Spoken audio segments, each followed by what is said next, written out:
молодежные новости Мюсли ТВ. Каждую субботу молодежь нашей церкви отлично проводит время на служении. Мы собираемся по адресу Малинска, 16 в 7 вечера. Вместе мы хвалим Бога, насыщаемся Божьим Словом и просто общаемся с друзьями. Если ты еще не был у нас на собрании, приходи, ждем тебя. 5 декабря пройдет молодежное служение, на которое приглашены специальные гости с движения ЕСКИИС. Команда евангелизирует в интернете и уже достигла результатов.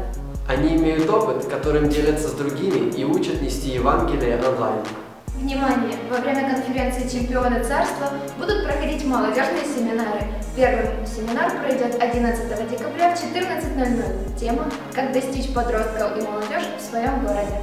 Второй семинар пройдет в субботу, 12 декабря, также в 14:00, вместо молодежного служения. Тема семинара «Как пробудить молодежь в церкви».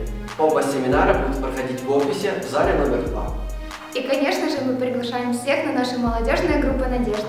Они проходят в районе метро Нивки, Поздняки, Дворец Украина, а также на Троещине и в поселке городского типа Коцюбинское, рядом с метро Академгородок. Дополнительную информацию о группах можете узнать по телефону 093 213 33 44. Эмма. На этом у нас все новости.